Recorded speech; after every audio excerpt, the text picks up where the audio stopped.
Well, what a wild week it's been in Foxborough, my Patriots pals and Foxborough friends. And yeah, to boot, and we cap it off no less with Championship Sunday with two of possibly the most exciting matchups a football fan that roots for the Patriots but still loves them some good old-fashioned gridiron could ever hope for. So what we decided to do today, you guys, was pull together a Six Rings in Football Things podcast with an all-star crew featuring your old pal, Nick Fitzy Stevens, alongside the mighty man from the morning show, Josh McDaniels, flag bearer himself, Chris Scheim time. And of course, you can't do a Six Rings and have a Commanders NFC championship without the one and only Mego herself, Miss Megan Onalini.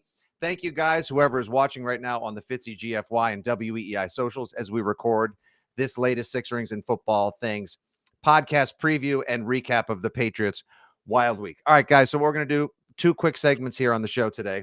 React to the week that was, all the coordinator, positional coach hires. Do we love them? We already know how you feel, Shine, but we'll still get to that. Who we would like to have seen, where we think things are going, and just a general temperature check for Gillette Stadium and Pats Nation. And then we'll just do a little Sunday preview. I personally couldn't be more fired up. This is maybe the most excited I've been for Champ Sunday, which, by the way, if I had a chance to like rename myself, I know you're not allowed to give yourself a nickname, but if I could just pick a name, like I might start checking into hotels. Like my Ron Mexico might be Champ Sunday. Isn't that a great name? Champ Sunday, how are you? Like it's just immediately adds 50 pounds to you, like put all bulk, all muscle. Right. Just like big shoulders, always kind of sweaty. Hey, I gotta tell you, when my friend Champ Sunday rolls up and he puts the card down, the party's just getting started. See you later, bedtime. All right, so let's start with you, Mego. What did you think about the week that was for the Patriots hirings?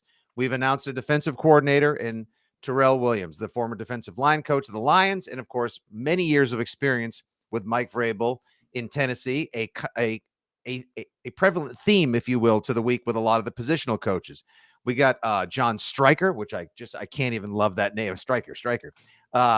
He's the new Ernie Adams for Mike Vrabel as well. We've got a running backs coach, Tony Dews, I believe, worked with the Jets, but of course, familiarity down in Tennessee. That's the constant theme.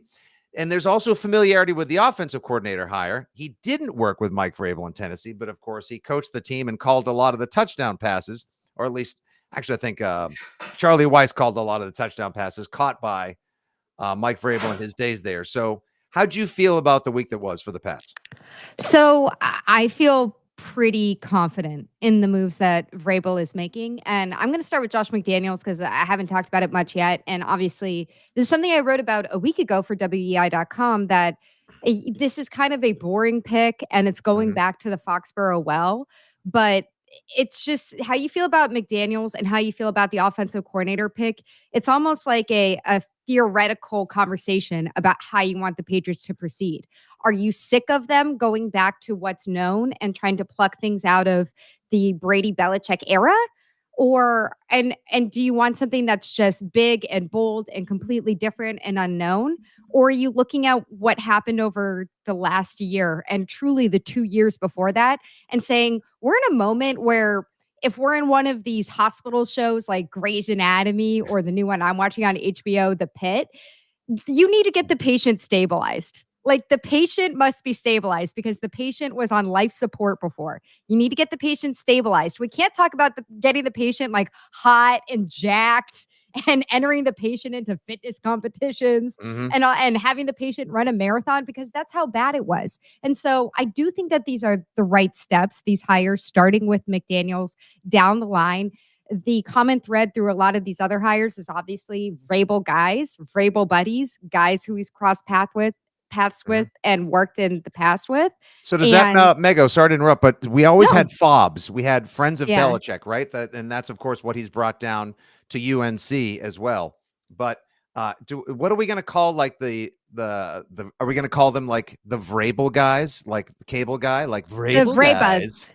The Vraybuds. The Vraybuds. All right. The I'll accept Vraybuds. Vrabros. The The Vrabro. Vrabro. Oh, I like that. See, we're workshopping in real time. I don't know. That's why we 6 rings, baby. I love it. Maybe I'm just too confident in Vrabel, but I think that this further demonstrates that they are handing a lot of the decision making and personnel power over to Vrabel and whatever he wants his brain trust, his cabal of people around him to be. And I just think that's the model that functions best for the Kraft's ownership through the years. And so I think it's moving in the right direction. Is it the most exciting? No, it's not. Is it the smart move right now? Yeah. Like you got to get back to baseline. As I said, stabilize the patient. Stat. I love that. I'm here for all the comps because I hate to say it, I don't think Dr. House is going to step in anytime soon. And just when we think the patient's going to be lost, come up with some sort of like end of third act brilliant save once again. But that was my favorite medical drama show. All right, Scheim, we know how you feel about the McDaniels hire. Obviously, that created quite a stir at our station. Oh yeah, within Pat's Nation. People are as very well. unhappy with me. People were unhappy. I was mostly unhappy because don't you dare drag Toy Story 3. No. I understand. Toy Story 3 is a great movie. It was top of mind because I had been in a film class at the time the movie came out. They're like, this is the perfect example of playing into your nostalgia. So that's the only comparison I made there. Great movie though. It is. It's a great movie as well. And I see where you were going. I just thought it would be more fun. That's fair. To yip and yap about that. But I imagine you understand and like some of the Vrabro's comfort and hires because it's his staff. He should surround himself with the people he believes can run a competent, stabilized, as you say, Mego. And I think accountability and stability are the best things we could possibly enter into the equation.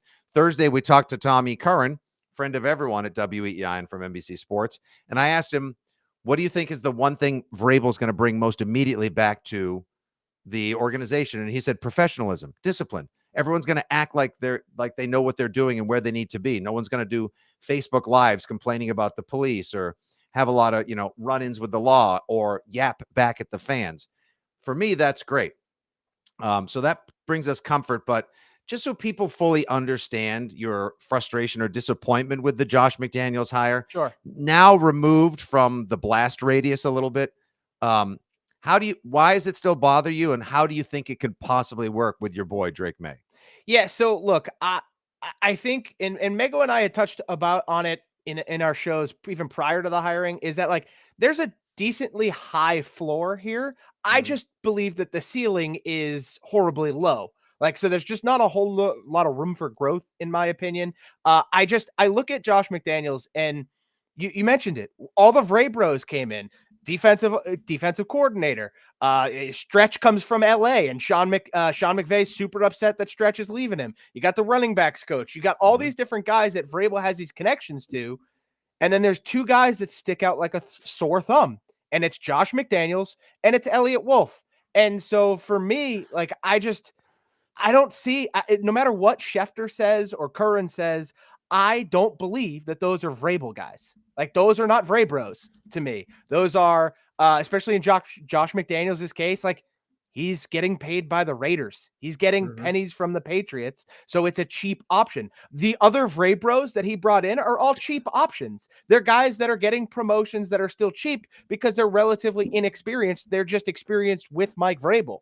And so I just don't buy that Josh McDaniels is the right decision or the best decision. And I think there was opportunity there. They just didn't want to spend money for an assistant coach. And it makes me even more nervous that they're not going to spend money on the actual roster, which is the most important thing. That would be the worst case scenario by far. Like, whatever it is that he's getting paid, the rumor has been it's like $750,000 for a year or two until a buyout with the Raiders is negotiated, at which point he'll get bumped up to AVP, proper OC money, like $2.5 or $3 million. That makes sense. But if the organization then doesn't spend money on the high-end players they need, either trading for a Max Crosby if he becomes available, going to get my guy, Ronnie Stanley, if the Ravens don't work out a deal. If you have to pay him sticker plus 20% to come and leave a comfortable place like the Ravens to be the LT of the future, a stable veteran that can actually block people and set up the run game, go ahead and do it. But if they don't, or if they don't get T. Higgins or insert wide receiver 1/2 here, that to me would be more disappointing. And I understand I don't necessarily think that Vrabel had McDaniels forced on him. I think there was probably some high leverage suggesting and nudging, if you will, by the organization, not just because it was a thrifty option, but because of the comfort and familiarity. And I think two things need to be reconsidered and not overlooked. One, if you hire Mike, if you lure away Mike LaFleur, if you bring in Grant Udinsky, if you get another sexy guy from somewhere else, if he kicks ass with tanker gas, bye. And here comes Drake's next coordinator within 2 years. He already had one at UNC. Now he had one for his rookie season. That would be his third, or be on to a fourth one within 6 years, potentially. And two, I think personally, Josh McDaniels is not just the Tom Brady offense or the latest iteration of the Perkins, Earhart, Weiss, McDaniel, O'Brien offense. I think his ability to morph, transition, and be malleable with play calling, scheme, and decision making is underrated. And I find it very difficult. Like, Mego, do you think he did good work beyond with Tom Brady, like the Cam Newton dragging 7 wins out of Cam Newton in a run game? But like, he didn't drag those wins out of him. Come on now. Like, let's pump the brakes. Like, a lot of that was Bill Belichick. Like, the defense was tremendous the year with Cam Newton, and especially the year with Mac Jones. They were a top 3 defense in football. And Right. the reason we care who's paying the coach is because we want them to spend money. That's the point, Vinny, is it's like, I care because they're choosing not to spend money. They're choosing to go for the cheap options. Like, that's what's infuriating. That's what's frustrating. I agree. It's not my money, which is why I would spend all of it.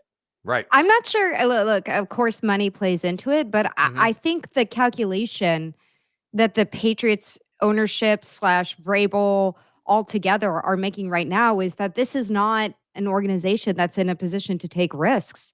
They're in such a poor position, and they know that they're rapidly losing the attention and the trust of their fan base since Brady walked out the door. And so I think by having Josh McDaniels in there, you can't discount what he did with Mac Jones. He made him a Pro Bowl alternate, and we see what Mac Jones has been the rest of his career. And with Drake May in that position, I just have such higher hopes because he obviously has the much better natural ability. His processing power is just as high as Mac Jones's, and his ceiling is much higher, and he's much more athletic. And I like his makeup as a leader. So I don't think you're going to suffer some of the shortcomings that Mac had in the second half of that season after the rest of the NFL figured him out, in quotation marks, or however you want to say it. I think that the ceiling, as you say, like, yes, the floor is higher, Scheim, but I do think the ceiling can also be higher with Drake May if that relationship between coordinator and quarterback really flourishes. If they work well together, I'm very bullish on what those two can do. Yeah. I think when you look at the perspective of the spending, I do think that we're getting our hopes up a little bit too much when we talk about free agency. They have the most money against the cap to work with, indeed, and far ahead of the second most team. But free agency ain't what it used to be. Like, if you look at the way that we walked into free agency last year and looked at all the wide receivers that we thought might be available and how many of them just re-signed with the teams that they were with. Everybody's pinning their hopes on Ronnie Stanley and saying there is a turnkey left tackle who's only 31 and he'll be healthy and you can get him in here. Well, if that doesn't work out, where are you turning to? If T. Higgins doesn't work out, where are you turning to? I think we need to seriously think about, it's not just about how much the Crafts are willing to dole out for some of these positions, but that guys probably are very hesitant to come in and be part of this rebuild project right now. And you need to have plan B, C, and D, and they need to work for this season immediately. I would just counter with, like, everybody keeps throwing the Mac Jones year back at, like, me, especially just because of my stance on McDaniels. And, like, you do realize the following year with the same quarterback, Matt Patricia was the offensive coordinator, and they won 8 games with a worse defense statistically. Like, that's and so, like, I don't quite understand, like, why that one season makes McDaniels qualified for this, because it's not every just other wins season, and losses. Like, Scheim, you watched it. You didn't think that Mac Jones looked professional and capable under Josh McDaniels, and those two were attached at the hip starting before OTAs. It was Bourne, Aguilar, Hunter Henry, Damian Harris, rookie Ramondre. Like, it was hardly an all-star cast, although way better than what you have. Right. Now, a hell of a lot better than what you had in 2024. My God. Scheim, do you not think that a guy like I saw a couple of tweets this week, like Pop Douglas is probably not able to sleep right now. He's probably so excited to get to work with Josh because of what Josh did with the slot receiver and third down guys, the same way Charlie Weiss did. I think we're definitely going to see a return to prioritizing the Welker and even Myers to a degree, but mostly Welker and Edelman, third down guy. And B, I guarantee you I believe we'll see a fullback. I definitely think somebody is going to be the next Redmond, Vereen, White, Woodhead. We're going to see a priority to getting a scat back, third down back, Brady type of guy for Drake May to utilize. And if Josh McDaniels wasn't able to like figure out how to work with a college quarterback or a kid that's as athletic and runs like he does, then he's not worth the money that they're not really spending on him. I believe he's going to be able to adapt, and this playbook won't look the same as it did before, dude. Yeah, it won't look the same as it did last year, but it'll still be relatively bland and unappetizing. And there will be a lot of two tight ends. There's going to be a lot of two tight ends. You can get ready for it. It's going to be a lot of two tight ends, two running backs, 22 personnel up the wazoo. Like, it's going to be all over the place. And again, another example of people like trying to say that McDaniels was good without Brady. Like, yeah, he was good with Matt Castle on a team that had literally just went perfect in the regular season the year before. And they were 7 wins worse. But he evolved. Like, what are we doing? But they had such restrictor plates. They had such a chastity belt on Castle for the first half of the season. Dude, yeah, Scheim, who is the only quarterback for the New England Patriots this century to have 2 400-yard plus games in the same season? Matt Castle. Correct. Cool. That's great. Like, he wasn't that good. And like, even I think it was it was Billy O'Brien we had on the Greg Hill show on Thursday, talked about how like Matt Castle, my favorite guest on the station. He's so good. Billy's the best. And like, he talked about Matt Castle needing to move and like run, and like that's an element that he can give to Drake. And I mean, Castle ran for like 200 yards. Drake May did that in almost 2 weeks this season. Right. Like, it is a very different animal. And the only time we've seen him with an actual quarterback who likes to run was Cam Newton, and that offense was ranked like 27th. Because he had my tennis elbow. Like, he had shoulder, like he was like an old man. I don't disagree, but I'm just saying it wasn't for 12 tutties. It wasn't like some amazing offense. It was very heavy personnel, and this run, which you could get out of Greg Roman, and nobody likes Greg Roman's offense. Nobody. Like, ask Lamar Jackson how Greg Roman's offense was. He hated it. Yeah, and so he's been so much better in Todd Monken's offense. By the way, why didn't that guy get any head coach ops? I think he only got like 1 interview. All right, so Scheim, last question about this. Mego, I agree with you completely.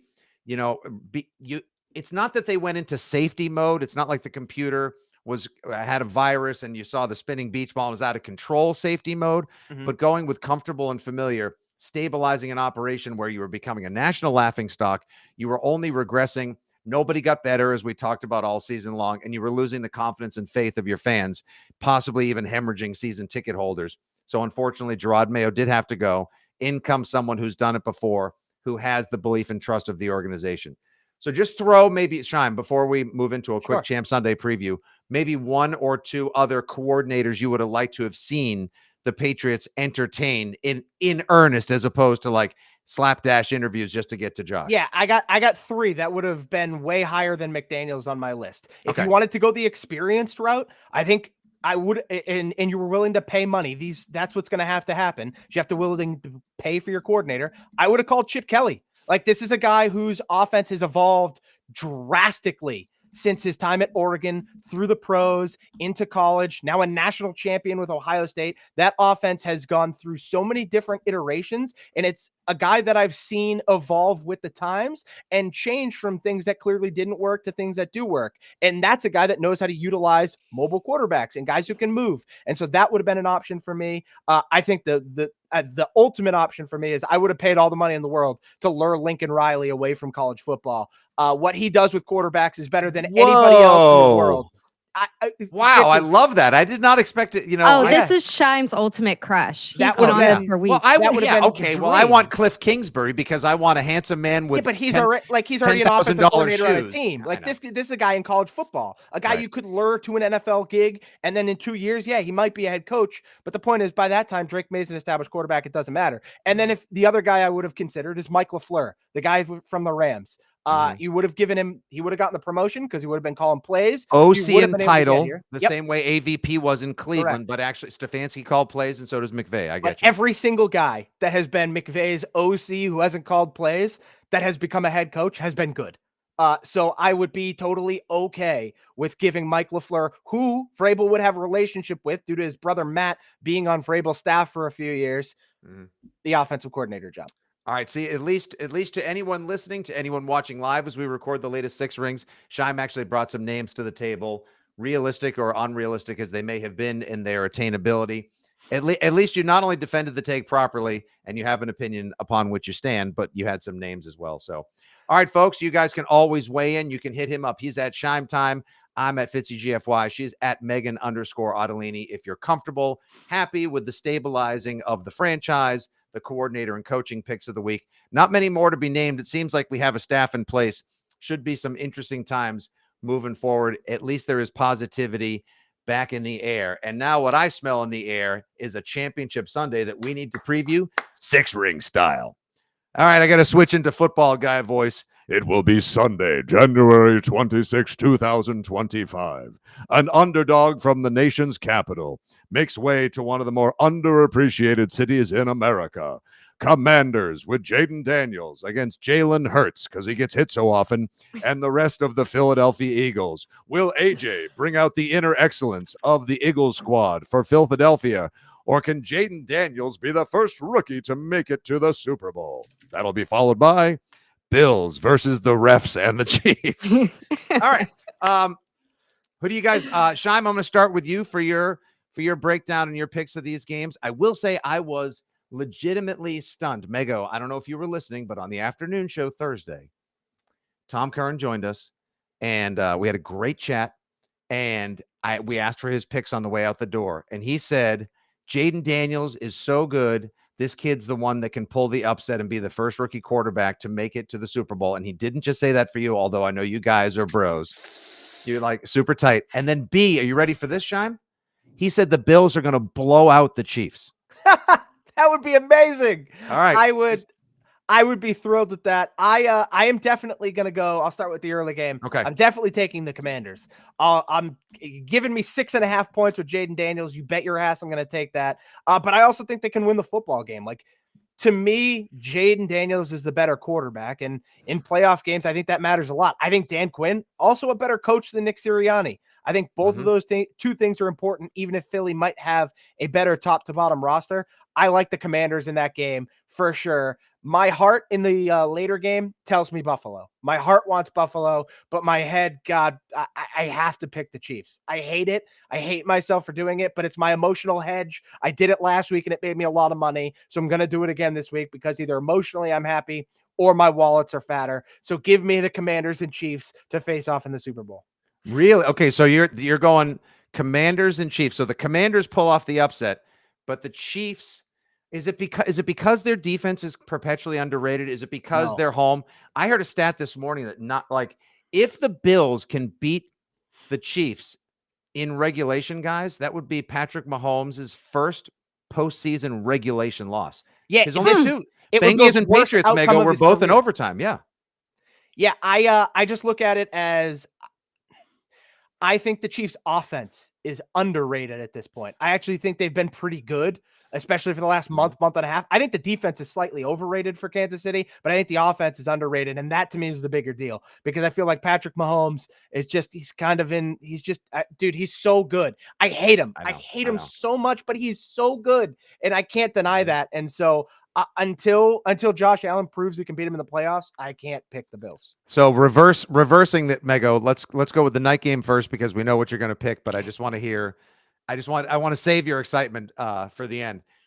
Are you, like many people, anxious that the referees or the officiating, pro Mahomes, pro Swifty, pro Swelsey, pro all, like Warren Sharp put out those stats earlier this week that in the last 11 Chiefs postseason games, the other team has had more penalties called on them and more yards in all the games. Like ESPN has run with it. Like I'm legitimately buying into the idea that it might become such a running narrative that the NFL might be afraid people are going to start saying, Mahomes got another call. This thing is rigged. It's fixed. The script writers win again. So I think the NFL is so big and powerful that they know that that doesn't really matter. And the people who go on social media and say the NFL is scripted are too stupid to be accounted for. So I do think it's going to be the Chiefs. I understand what you're saying, Scheim, about the offense being underrated because of the points totals. I just think as a hoops head over here, it does feel a little bit like the Chiefs with this iteration with Travis Kelce seem to treat the regular season the way NBA teams treat the regular season because they know they're going to get into the postseason. And once they're there, they'll just be rolling and they can not quite flip the switch, but play a different style of winning. And I take Travis Kelce, out of his shrink wrap and have him go full speed, which still looks like he's running through mud, but is effective. I'm going to give it to the Chiefs. Unfortunately, I would love for it to be the Bills because I think that team has just earned it. And Josh Allen has had such an amazing season. And he's the better quarterback this season than Patrick Mahomes. But the Chiefs just find a way to win. So you're stupid if you bet against them at this point in the playoffs. On the other side, I am so excited for this Commanders game. This means more to me as a football game than anything. We in proxy for you, friend. Like, I can't believe how excited I am. Two plus decades. But I do have to say, as you said at the top, a rookie has never made it to the Super Bowl, a rookie quarterback as a starter. And I look at the way that this game could be manipulated by the Eagles, and it scares me because I think the line is too big. I saw you said 6.5, Scheim. I saw it at 6. Yeah, it's got to be somewhere around there. I think that Jaden Daniels is the better quarterback, and what's unusual, and I definitely want to talk to you further about this on our show on Saturday, Scheim, on EEI. Make sure you guys tune in. What time are you guys on 11 Saturday? to 2. 11 to 2. Love it. Jaden is in the driver's seat for this team. And a lot of rookie quarterbacks who have gone to the conference championship since 2005 have not been in the driver's seat. They've been a passenger of those teams. And so I think it's a different situation. I just look at what the Eagles can do with Saquon Barkley. And if they control the game and they control the clock and they make it a running game, if Washington can't get into a position where they force Jalen Hurts to make plays through the passing game, then I think they're screwed. And so that's where I'm at. Like, I'm really excited, but I have I'm hesitant. I'm hedging my hopes. I'm just really happy to be there. So my standards are low. Emotional hedging, just like nostalgia farming was a term that Scheim used in regards to McDaniels. Hashtag memberberry season. I remember. Pepperidge Farm. Remember? Yeah, exactly. Just a couple of Ray Bros talking ball, previewing Champ Sunday. Emotional hedging is a legitimate thing. Just sort of like, I'm happy to be here. I will not bemoan my fate if they lose, because what a ride it's been. What hope you have, what joy you've experienced on the way, and what hope you have for the future. It's tough to imagine a third consecutive road game in the playoffs as well, against a team that you're picked against. They were 9.5 point dogs against the Lions. They win by 2 touchdowns.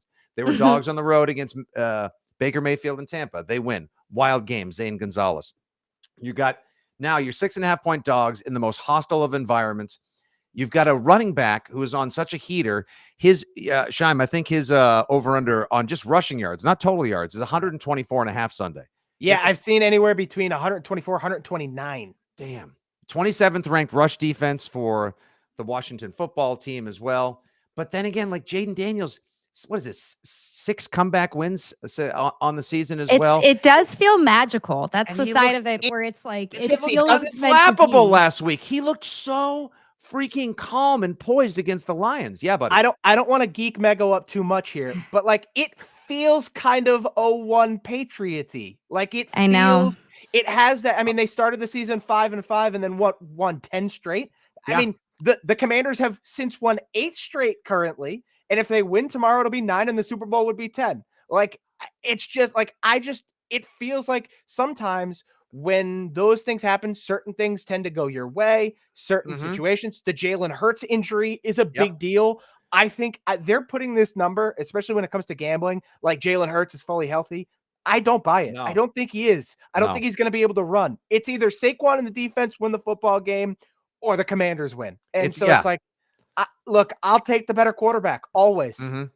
It's all defensive line and Saquon Barkley for the Eagles. But if you believe in the ride, if you believe that, I had never heard anyone comp the Washington Commanders, the commies, the commanders, to Manders. the Manders, go Manders. I hadn't heard them comp to the 2001 Patriots. I don't think that's too hyperbolic in a lot of ways, Scheim, except that Tom Brady did not carry. Like he didn't pick up a whole That is team. different. And that what Jaden Daniels is doing now is so freaking awesome. And They haven't punted in 2 playoff games. They don't punt. And you know what they're doing? They're going for it the way Dan Campbell likes to, except they're doing it smartly and they're executing it. So a fun stat for you, the tush push converts 84% of the time. And that's from 1-2 yards out. They tush push with Jalen Hurts. Jaden Daniels converts on 4th down from any distance 82% of the time. Are you S-ing me? No. He's a human tush push. It's been insane this year. Do we have a producer? Save that drop. He's a human tush push. I love that. All right, I'm picking the Commanders in the upset, legitimately outright, and that's who I'm rooting for as well. Weather shouldn't be a significant factor. It's going to be cold. But I mean, this is great. They played 2 great games this year. Eagles won 1, Commanders with a thriller in the other one with a quintessential Jaden Daniels comeback. And I am calling for Super Bowl 26. It's going to be January 1992 all over again, just down in February 2025 in New Orleans. That worked out. That worked out well for Washington last time. Why not? Like he's legit. Why not him and why not now? Jaden Daniels and then Josh Allen gets the regulation victory. Tyler Bass redeems himself for the 41 yards wide right in Buffalo last January as well. That's the most fun matchup, right? This game, it would be the best matchup. It's what America wants. It's what America needs now. We could use some healing. We could use some happy. We could use some hope. The 2 weeks of media run up would be spectacular. That's what I want to see as well.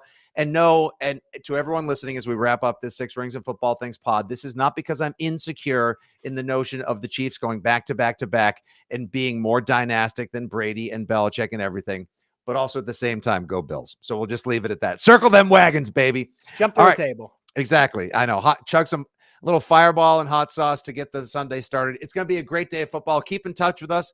Let us know who you guys are picking. Let us know what you think. I'll be on the air this afternoon. Should you be listening to this podcast? Actually, you know what? Save this podcast for after the radio show or listen to it at your leisure over the weekend. Make sure you also check out Scheim Time on the socials at Scheim Time and Miss Megan Ottolini at Megan_Ottolini as they do Saturday afternoon, 11A to 2P on WEEI. And of course, you can always clap back at me for whatever you need to at Fitzy GFY. Thank you guys for joining me. We'll be doing hopefully more of these in the future. It's been an absolute blast. Go Manders. Let's go Buffalo. And you guys have a great football weekend and a champ Sunday to boot. Oh, and to Steven Tower, we had one last request on the way out the door. His name is Earl Campbell. There's my last little NFL Films voice one for you.